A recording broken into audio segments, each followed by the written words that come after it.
"Did you even see the target, old man?" The voice, sharp and laced with the kind of arrogant confidence only youth can forge, cut through the otherwise rhythmic crackle of the firing range. Elias Thorne said nothing. He didn't even turn. His gnarled fingers, wrapped around the stock of the M4 rifle, remained perfectly still. The weapon felt like a phantom limb, an extension of an identity he had long since packed away in a footlocker with tarnished metals and faded photographs. A slight breeze rustled the camouflage netting overhead, casting dappled, dancing shadows across the concrete firing lanes. It was a sterile, modern facility, all clean lines and digital readouts, a world away from the dust and chaos that lived behind his eyes. The young cadet, Thompson, strutted closer, his own rifle held with a casual, almost disdainful expertise. "That's 5 rounds, sir. 5 rounds, and you haven't so much as scuffed the paper. My grandmother could do better, and she's blind in one eye." A few of the other cadets, all crisp uniforms and eager ambition, snickered in agreement. They saw a stooped figure in worn, faded fatigues, a relic invited to the annual qualification day out of some misplaced sense of pity or tradition. Elias slowly exhaled, his breath a quiet cloud in the cool morning air. He raised the rifle one more time. His cheek found the stock, a familiar and cold comfort.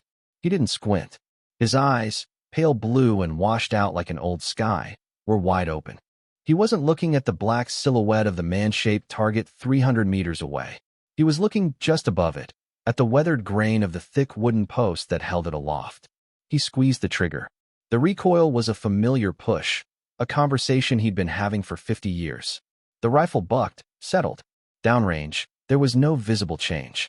The paper remained pristine. "And that's 6, Thompson declared with a theatrical sigh, loud enough for the range safety officer to hear. "Honestly, Sergeant, this is a waste of taxpayer ammunition. Some of us are trying to actually qualify here." Elias lowered the weapon, his movements deliberate, economical. He engaged the safety, detached the magazine, and placed both on the bench with a quiet precision that went entirely unnoticed. The mockery was a distant noise, like flies buzzing at a window pane. It couldn't touch the stillness inside him. The cadet's whispers grew bolder, morphing from snickers into open commentary. "Probably thinks he's back in the big one," one of them muttered, gesturing vaguely with his chin. "Which one? The one with muskets?" another replied, earning a fresh wave of stifled laughter. Thompson, their self-appointed leader, puffed out his chest. He saw himself as a guardian of standards, a bulwark against the creeping sentimentality that allowed men like this onto a live-fire range. "It's a mockery of the uniform," he said to his friend, loud enough for Elias to hear clearly. "Just because you were in the service 40 years ago doesn't give you the right to come here and make a fool of yourself. It's stolen valor, in a way. He's wearing the pattern, but he sure as hell can't do the work." Elias continued his methodical process of clearing his station. He locked the bolt to the rear, visually and physically inspected the chamber, and laid a chamber flag in place. Each step was a verse in a sacred poem he had learned before these boys were born. His hands, though wrinkled and mapped with the fine lines of age, were rock steady. There was a faint tremor in his left wrist, a souvenir from a hard landing in a place he no longer named. But the cadets misinterpreted it as the frailty of old age, a sign of nerves. The range safety officer, a young buck sergeant named Miller, was growing annoyed. He was more concerned with the cadet's lack of discipline than the old man's apparent incompetence. Still, the performance was abysmal. He walked over, his boots crunching on stray gravel. "Everything all right here, Mr. Thorne?" he asked, the Mr. a subtle but clear demotion from the respect a veteran might otherwise be afforded. Elias simply nodded, his eyes still fixed downrange. "Just finishing up, Sergeant." His voice was a low rasp, like stones grinding together. Inside, there was no anger, no shame. There was only a profound, echoing patience, a quiet waiting. The narrator of his soul knew the truth of the situation, but Elias had no need to voice it. He had learned long ago that the most important actions are performed in silence, their true value measured not by applause, but by their unseen consequences. He felt a phantom weight on his chest, the ghost of armor and equipment, and the faces of young men he had trained swam in his memory, men who had learned that the target is never just the target. The escalating chatter finally attracted the attention it was designed to. A figure emerged from the control tower, walking with a purpose that made the air itself seem to snap to attention. Captain Eva Rostova, the range control officer, moved with the lean, predatory grace of someone who had spent more time in harm's way than behind a desk. Her dark hair was pulled into a severe bun, and her eyes, the color of gunmetal, missed nothing. Disorder on her range was like a discordant note in a symphony, and she was its conductor. She strode directly toward the small knot of tension around Elias's firing lane. "What's the hold-up, Sergeant Miller?" she asked, her voice calm but carrying an undeniable edge of authority. Cadet Thompson, seeing his chance to impress a combat arms officer, stepped forward and saluted crisply. "Captain, Cadet Thompson, we have a situation. This gentleman has fired his entire magazine and has failed to hit the target a single time. We were expressing concern over safety standards and the allocation of resources." His tone was a perfect blend of formal respect and condescending judgment. Rostova's gaze flickered from Thompson's polished boots to Sergeant Miller's flustered expression, and finally, it settled on Elias. For a long moment, she just looked. The cadets saw a feeble old man. Rostova saw something else. She saw the set of his shoulders, a posture that no amount of age could erase. It was the stance of a man who had spent a lifetime carrying weight, both physical and metaphysical. She saw the way his hands rested near the cleared rifle, not touching it, but owning the space around it. It was a stillness born not of inactivity, but of absolute, coiled potential. Her eyes dropped to the scoring tablet Miller was holding. It was a string of zeros. "Sir," she said, her voice changing subtly, the hard edge softening into something more inquisitive. The use of "sir" was pro forma for a civilian on a military installation, but from her, it sounded different, more deliberate. "The scorecard shows 0 hits. Is there a reason for your performance today?" Elias finally turned his head, his pale blue eyes meeting hers. He offered no excuse, no story of failing eyesight or unsteady hands. His reply was quiet, enigmatic, and utterly maddening to the cadets. "Just aiming where I needed to, ma'am." The cryptic answer hung in the air, a challenge and a puzzle. Thompson's face flushed with indignation. "Aiming where you needed to? You needed to aim at the giant piece of paper with a man printed on it. It's not a riddle." Captain Rostova held up a hand, silencing him instantly. Her gaze remained locked on Elias, a flicker of intense curiosity warring with the ingrained skepticism of a commanding officer. Something was wrong here. This wasn't the simple case of an old-timer being out of his depth. This was something else entirely. "Range is cold," she announced, her voice booming across the loudspeakers, overriding the pre-recorded announcements. "Cease fire. I repeat, the range is now cold. All personnel remain at the firing line." She turned to Sergeant Miller. "Keep everyone here, then." She looked at Thompson and 2 of his smirking companions. "You 3. With me." Her gaze finally rested on Elias. "You too, sir. Let's go for a walk." It was an order, not a request.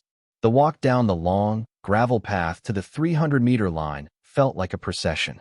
The silence was thick and heavy, punctuated only by the crunch of their boots. The cadets walked with a swagger, confident that their judgment was about to be validated in the most public way. Thompson imagined the captain dressing down the old man, a satisfying conclusion to the morning's farce. Elias walked with his steady, slightly uneven rhythm, his eyes on the distant berm, not on the people beside him. The narrator could almost feel the weight of the years in that gait, each step a testament to miles marched in jungles, deserts, and mountains whose names were now just footnotes in history books. The crisp, modern range, with its perfectly manicured grass and neatly painted markers, felt like a museum exhibit compared to the landscapes etched into his memory. The wind picked up, whispering through the tall poles of the target stands, making them hum a low, mournful tune. It was a lonely sound, the sound of empty spaces and untold stories. Elias's worn, scuffed boots seemed to belong to that sound, a part of the landscape's quiet history. Thompson's brightly polished dress boots, by contrast, seemed to scrape against the path, loud and intrusive, an unwelcome noise in the solemn quiet. They arrived at target lane 4. The paper silhouette, stark white against the weathered wood, was flawless. Not a single tear, scuff, or puncture mark marred its surface. A perfect, untouched canvas. Thompson gestured toward it with a triumphant sweep of his hand. "See, Captain? Exactly as I said. Not one round on paper. It's a complete miss." Captain Rostova didn't even glance at him. Her attention was fixed, with an unnerving intensity, on the structure holding the target. The stand was made of thick, pressure-treated lumber, scarred and pitted from years of use, pockmarked with the evidence of thousands of stray rounds and ricochets. It was a tapestry of near misses and bad shots. She moved past the pristine paper and ran a gloved finger along the heavy top crossbeam, the 4x4 piece of timber that spanned the top of the frame. Her fingers, trained to detect the slightest inconsistency in a weapon's assembly or the faintest tripwire in the dark, stopped. She leaned in, her eyes narrowing. She had felt a subtle break in the grain of the wood. There, almost perfectly centered on the 2-inch-wide top edge of the beam, was a hole. It was tiny, perfectly round, and looked more like a drill hole than a bullet impact. She scanned to the right. There was another, and another, all in a tight, horizontal line. She straightened up, her expression now one of deep concentration. She turned to Elias, who was standing a few feet away, watching a hawk circle in the vast sky above. "Sir, how many rounds were in your magazine?" she asked, her voice low and even. 10, Captain," Elias replied, his gaze not leaving the hawk. "I fired 10 rounds." Rostova's eyes went back to the beam. She began to count, her finger tracing the path. 1, 2, 3, 7, 8, 9, 10. She found all 10 holes. They were grouped in a space no wider than a man's hand, a display of consistency that was statistically impossible for most expert marksmen at that range, let alone for someone who was supposedly unable to hit the main target. The grouping was located in the structural wood, a full foot above the paper silhouette. It was a place no one would ever think to aim. The cadets stared, their smug certainty beginning to crumble into confusion.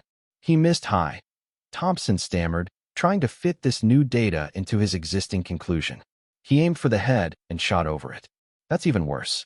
What was he even trying to do?" But Captain Rostova wasn't listening. The pieces were clicking into place in her mind, forming a picture that was both terrifying and magnificent. The initial annoyance she had felt was gone, replaced by a dawning, chilling sense of awe. This wasn't a mistake. This was a message. This was a demonstration of a skill so far beyond their comprehension that they had mistaken it for incompetence. "Cadet," she said, her voice sharp, her eyes still fixed on the 10 perfect holes, "run back to the maintenance shed. Get me a pry bar and a claw hammer from the field toolkit." Now the command was so sharp, so urgent, that the cadet simply turned and sprinted back toward the firing line without a word. The other 2 cadets looked on, their faces blank with incomprehension. Rostova now turned her full attention to Elias. She looked at him, truly looked at him, as if seeing him for the first time. She saw the faded, almost invisible tattoo on his forearm, a partial image of a serpent and a dagger, obscured by time and sun. She saw the calm in his eyes, the deep, settled peace of a man who had made his treaty with violence long ago. He wasn't waiting for her judgment. He was simply present, a mountain of a man hidden inside the frame of a frail elder. The narrator could almost hear the echo of another time, triggered by the sight of the wood and the impossible grouping. It wasn't the sound of gunfire, but the frantic, panicked clang of a heavy bronze bell from a church tower, a signal that a high-value target was on the move. It was the memory of a shot that couldn't miss, a shot that had to be threaded through a keyhole of opportunity in a city of chaos. Elias blinked slowly, the memory receding, leaving only the quiet hum of the wind on the range.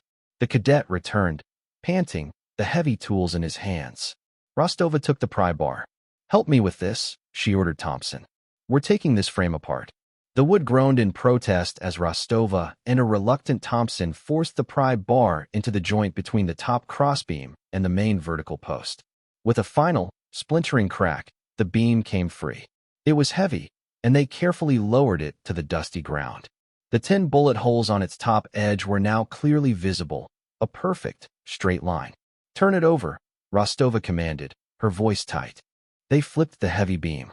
The underside revealed the exit holes, splintered and rough. But that wasn't what seized their attention. Now exposed on the main vertical support post, in the cavity that had been covered by the crossbeam, was the true target.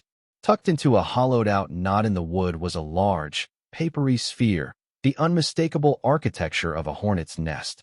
It was dormant for the season, but it was massive and perfectly positioned to be disturbed by anyone servicing the target stance. The cadets gasped. A nest, one of them whispered. He was shooting at a hornet's nest? Why didn't he just say something?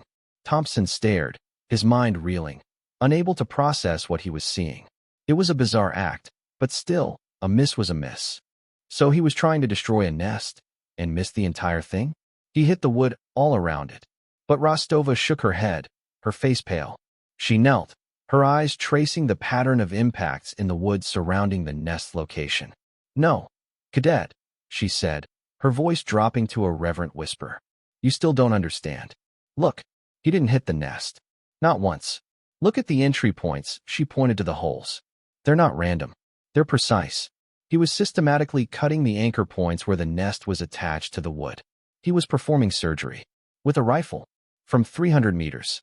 He carved it out of its housing without shattering the fragile structure of the nest itself. She reached into the cavity, and the nest came away in her hand, almost entirely intact, severed cleanly from its moorings. She held it up. He did this so that when the beam was removed, the nest would fall out whole. He wasn't trying to destroy it. He was trying to remove it, with the only tool he had, in a way that guaranteed no one would get hurt. A profound, earth-shattering silence fell over the small group. The implications of Rostova's words settled on them like a physical weight. Thompson stared from the nest in her hand to the impossible grouping in the wood, and then to the quiet old man who stood watching them, his expression unchanged. Captain Rostova slowly stood up, letting the nest fall gently to the ground. She took a deep breath, her military bearing returning, but it was now overlaid with something new, something akin to worship. She faced Elias, and in a move that sent a shockwave through the cadets, she snapped her body to the rigid, perfect posture of parade ground attention. Her hand flew up in a salute so sharp it seemed to slice the air. "My apologies, Sergeant Major," she said, her voice ringing with a clarity and a deep, resonant respect that stunned the cadets into statues. The title echoed across the empty range. Sergeant Major. Not just a rank, but a title of legend. The embodiment of the enlisted corps, a senior non-commissioned officer who holds more practical power and earns more reverence than most generals. It was a rank these cadets might never even get to speak to in their entire careers. Thompson's blood ran cold. His mouth went dry. The word replayed in his mind, juxtaposed with his own sneering insults. Old man. Stolen valor. Rostova's salute remained, her arm locked, her eyes fixed on Elias. "I am Captain Eva Rostova, 3rd Battalion, 75th Ranger Regiment," she announced, formally identifying her lineage. "I did not recognize you, Sergeant Major Thorne." The name was the final thunderclap. Elias Thorne. Thompson felt a wave of nausea. The name wasn't just a name. It was a myth. A ghost story told in whispers by drill sergeants to scare new recruits straight. Elias Thorne. The ghost of the Bakara market. The surgeon of Kandahar. A founding member of the Army's most elite, most secret special missions unit. A man whose exploits were the stuff of classified legend. A man who supposedly didn't exist. Rostova finally lowered her salute and turned to face Thompson, her eyes now burning with a cold fire. "Cadet," she said, her voice dangerously quiet. "You are standing in the presence of living history. This man has forgotten more about marksmanship than you will ever learn. He doesn't miss. He places his rounds with a purpose you are not yet equipped to comprehend." She gestured to the dismantled target. He saw a risk. A hornet's nest that could have caused serious injury to the private who would be tasked with changing these targets this afternoon. And he neutralized it. Quietly. Without fanfare. He intentionally failed his qualification test to protect the lowest-ranking soldier on this base. That is the difference between a trigger puller and a warrior. The wind howled, a lonely cry across the now sacred ground of Lane 4. Thompson stood frozen, the world tilting on its axis. Every arrogant word he had spoken, every snide remark, every dismissive glance, now played back in his mind as an act of profound sacrilege. The shame was a physical thing, a hot, suffocating blanket. He felt his knees weaken. He took a single, shaky step toward the legend he had been mocking moments before. His voice was a choked, broken thing, a pale imitation of his earlier bravado. "Sergeant Major," he began, the title feeling foreign and wholly on his tongue. "Sir, I am so sorry. I didn't know. I was arrogant. I was stupid. There's no excuse, sir." Elias Thorne finally looked directly at him, and for the first time, Thompson saw past the age in his face to the universe behind his eyes. There was no anger there, no triumphalism, only a deep, ancient sadness, tempered with an equally deep well of kindness. "The loudest drum is often the empty one, son," Elias said, his voice a low, gravelly comfort. He reached out and placed a heavy, weathered hand on Thompson's shoulder. The touch was firm, grounding. It wasn't a gesture of condemnation, but of connection, of forgiveness. "You have good eyes. You're trained to see the threat on the paper. Your lesson today is that the real mission is almost never on the paper." He gave the shoulder a slight squeeze. "It's not about hitting the target. It's about protecting the man to your left and your right. That's all this has ever been about." The simple absolution was more devastating than any punishment. It cracked the young cadet's pride open, leaving his core exposed. Tears welled in Thompson's eyes, tears of shame and a strange, burgeoning gratitude. Captain Rostova, seeing the lesson had been delivered, gestured for the other two shell-shocked cadets to head back to the firing line. They scurried away like chastened children. Rostova remained, looking from the quiet dignity of the old sergeant major to the shattered humility of the young cadet. She looked at the pieces of the target stand on the ground. "Sergeant Major," she said, her own voice still thick with awe. "That grouping. To cut the anchor points like that, from this distance, with standard iron sights. I've never seen anything like it. It shouldn't be possible." Elias's gaze drifted past her, to a place only he could see. "October, 93, he said, his voice taking on a distant, storyteller's cadence. "Mogadishu. We had to pin a small breaching charge to a concrete pillar. The only clear shot was from 2 blocks away, through a window, across an alley, and into a doorway. The trigger was a pressure plate the size of a silver dollar. Miss by an inch, and you bring the whole building down on your own men." He paused, the memory playing out behind his pale eyes. "You learn to see the mission, not the target. You learn to see the coin, not the wall." He had not just been clearing a hornet's nest. He had been communing with his ghosts, practicing a sacred art, and in doing so, offered a silent lesson of profound service. The tale of what transpired on Range 7 that morning became something more than gossip. It became doctrine. It was never an official report, but it spread through the barracks and training halls with the speed and power of a parable. They called it the Hornet's Nest, a shorthand for a lesson in humility, awareness, and the true meaning of a warrior's spirit. Cadet Thompson was transformed. The swagger and arrogance were gone, burned away by the fire of his humiliation. In their place grew a quiet, fierce intensity. He was the first to arrive for training and the last to leave. He stopped chasing high scores on the qualification range and instead became obsessed with observation, with seeing the entire picture. He spent his evenings in the post library, devouring dusty unit histories and biographies of the quiet professionals, the men like Elias Thorne, who had shaped the world from the shadows. He was no longer the loudest voice in the room, but his questions in class became sharper, deeper, focused not on tactics, but on ethics and responsibility. The other cadets, who had once laughed with him, now watched him with a mixture of confusion and a new, grudging respect. He was forging himself into a different kind of officer. The shattered target stand from Lane 4 was carefully removed, but Captain Rostova refused to let it be discarded or burned. Under her direct supervision, the section of the vertical post containing the perfectly carved-out cavity and the surrounding 10 bullet holes was cut away. It was encased in a thick, clear block of epoxy resin, preserving the evidence of the impossible feat forever. The dormant hornet's nest was mounted beside it. The entire display was placed on a pedestal in the main entrance of the base's Infantry Training Command headquarters. Beneath it, a simple, polished brass plaque was affixed. It bore no name, no rank, no unit designation. It read, simply, "The mission is not always on the paper." It became a point of pilgrimage for new lieutenants and seasoned NCOs alike, a silent, powerful reminder of the values that lay beyond the quantifiable metrics of success. Weeks later, the autumn sun cast long shadows across the base. Near the post chapel, in a small, meticulously kept memorial garden dedicated to the fallen, an old man was on his knees, patiently pulling weeds from around a bed of late-blooming roses.